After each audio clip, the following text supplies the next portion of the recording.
Good evening class. जैसा कि पिछले बार हम लोगों ने बात की थी डिस्टेंस एंड डिस्प्लेसमेंट के बारे में। डिस्टेंस एंड डिस्प्लेसमेंट यानी दूरी और विस्थापन के बारे में हमने बात की थी। आज भी हम थोड़ा सा उसी के बारे में बात करेंगे। जैसा कि ये एक घड़ी दिखाई दे रही है आपको, इसमें 12 से समय हमें 12 से 3 तक में हमें ये निकालना है विस्थापन और हमें निकालना है दूरी निकालनी है और निकालना है विस्थापन। तो सबसे पहले देखो, दूरी के लिए ये मैं डॉट लाइन बना रही हूँ। यहाँ से ये पूरी ये सब दूरी है, पूरा इस पॉइंट से लेके और यहाँ तक ये दूरी है। ठीक है, तो दूरी का मतलब क्या है? पूरा सरकमफेरेंस, जो पूरा उसका परिधि है, उसका 1/4। पूरा परिधि क्या होती है? 2 पाई आर और उसका 1/4। ठीक है, अब ये घड़ी की सुई अगर मान लो कि ये 7 मीटर की है तो 2 पाई आर, 2 इंटू पाई की वैल्यू 22/7 और आर की वैल्यू, आर यानी कि ये वाली सुई 7 और अपॉन में क्या है? 4। ठीक है, 2 से ये कटा, 7 से ये कटा, तो आएगा आंसर हमारा कितना? 11 मीटर। क्या आएगा? 11 मीटर।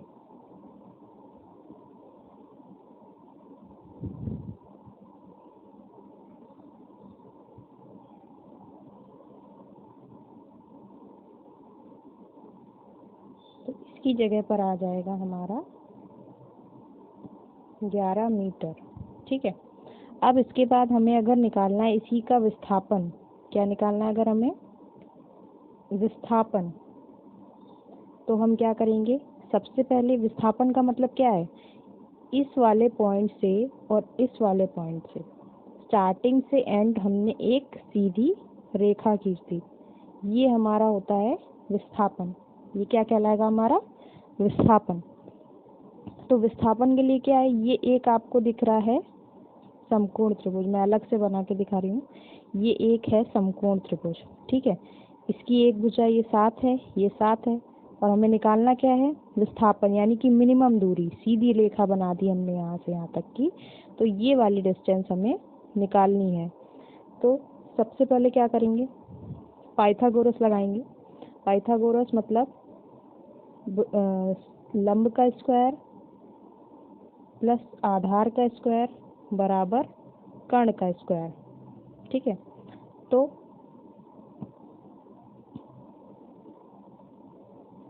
लंब का स्क्वायर, तो कर्ण का स्क्वायर जब इधर हटेगा तो हमारे पास आ जाएगा √7 का स्क्वायर 2। तो जो फाइनल वैल्यू आएगी वो हमारी आएगी 7√2 मीटर। ये हमारा आ गया विस्थापन, 7√2 मीटर। ठीक है, अब हम बात करेंगे जब घड़ी की सुई 12 से लेकर कहाँ तक जाएगी? 12 से लेकर 9 तक जाएगी। जब घड़ी की सुई 12 से लेकर और 9 तक जाएगी तो देखिए क्या होगा।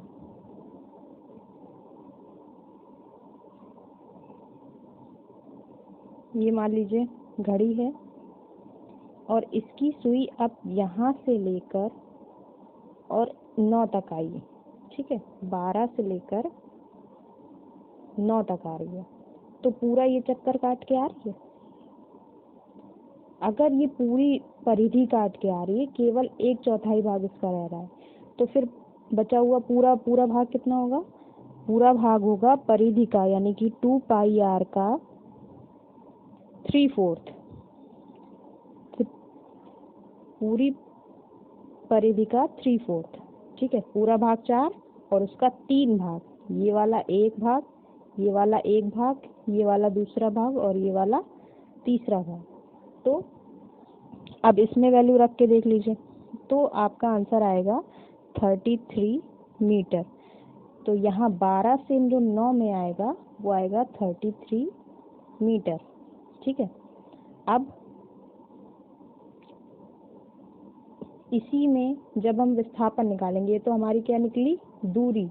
अब जब इसी में हम विस्थापन निकालेंगे तो विस्थापन का क्या मतलब होगा, विस्थापन का मतलब होगा कि 12 से और 9 तक सीधी दूरी, स्टार्टिंग पॉइंट से एंड पॉइंट तक बिल्कुल सीधी दूरी। अब सीधी दूरी में क्या है, ये कितना है 7, ये कितना है 7, फिर वही से लगाएंगे पाइथागोरस और उसका भी आंसर आएगा 7√2। क्या आएगा, 7√2 मीटर। लेकिन अब देखो इन दोनों में चीजें क्या चेंज हुई। पहले डायरेक्शन जा रही थी इस साइड, ठीक है। तो इस वाले क्वेश्चन में यहाँ 12 से जो 3 में था 7√2 तो आया है, लेकिन डायरेक्शन जाएगी ऐसे। लेकिन अब जबकि 12 से 9 तक आ रहा है तो ये डायरेक्शन चेंज हो गई। तो यहाँ पर आ तो रहा है 7√2, वही चीज़ आ रही है, लेकिन डायरेक्शन क्या हो गई, डायरेक्शन हो गई चेंज। तो विस्थापन में हमें सबसे इम्पोर्टेंट चीज़ क्या होती है, डायरेक्शन। और इसीलिए इसके ऊपर लगा होता है एरो, इसीलिए इसके ऊपर क्या लगा होता है, एरो। तो दो चीज़ें यहाँ पर, इसका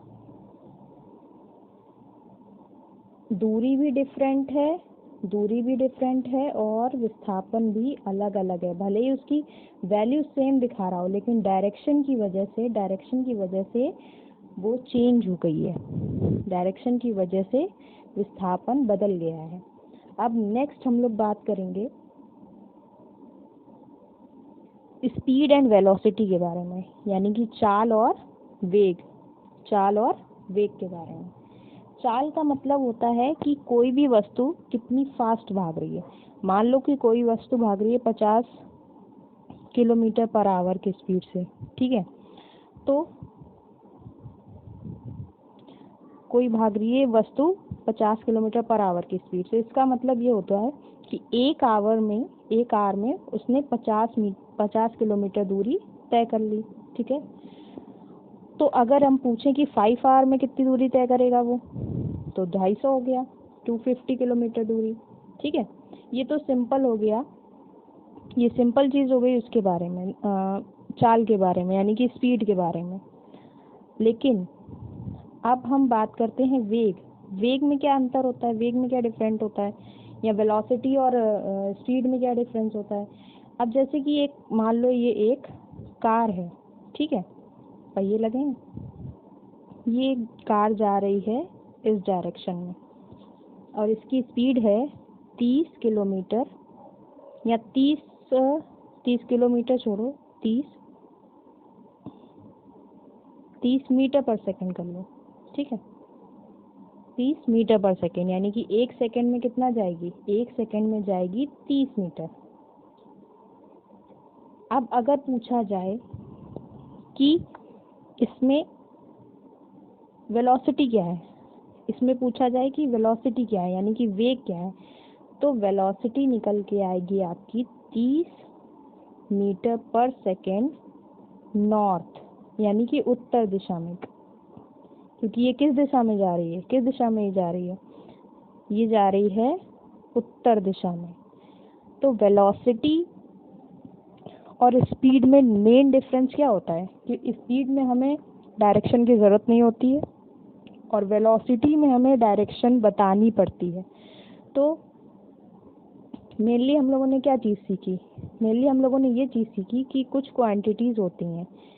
अब उसको हम दो पार्ट्स में ऐसे डिवाइड कर सकते हैं कि एक मान लो आपकी होती है वेक्टर क्वांटिटीज़, या इसको बोलते हैं सदिश, ठीक है, और एक होती है आपकी स्केलर, इसको बोलते हैं अदिश। नाम से ही पहले तो पता चल रहा है सदिश का मतलब जिसमें दिशा ना हो, सदिश का मतलब जिसमें दिशा हो, और अदिश का मतलब जिसमें दिशा की जरूरत ना हो। तो हमारे लिए अदिश राशियों में क्या क्या आ जाएगा, एक तो दूरी हो गई, ठीक है, और चाल हो गई हमारी। ऐसे ही m यानी कि मास यानी कि द्रव्यमान होता है, टाइम होता है। और जैसे कि वेक्टर में क्या होगा, सदिश राशि में क्या होगा, हमारा डिस्प्लेसमेंट यानी कि विस्थापन हो गया, वेलोसिटी यानी कि वेग हो गया, इसी तरह फोर्स भी होता है। तो दो चीज़ें समझ में आई, ऐसी क्वांटिटीज़ जिनमें हमें डायरेक्शन की ज़रूरत, डायरेक्शन जिसमें इम्पॉर्टेंट पार्ट रखती है वो हमारी सदिश राशियाँ यानी कि वेक्टर क्वांटिटीज़ कहलाएंगी, और जिसमें डायरेक्शन की ज़रूरत नहीं पड़ती है वो हमारी अदिश राशियाँ कहलाएंगी। तो आज हमने ये सीखा, पहली बात डिस्प्लेसमेंट और डिस्टेंस के बारे में, फिर स्पीड एंड वेलोसिटी और स्केलर एंड वेक्टर क्वांटिटीज़ के बारे में। सो रिवीजन करिए और फिर मुझे बताइए कुछ और ऐसी क्वांटिटीज़ जिसमें डायरेक्शन की ज़रूरत ना पड़ती हो और जिसमें डायरेक्शन की ज़रूरत पड़ती हो। Thank you.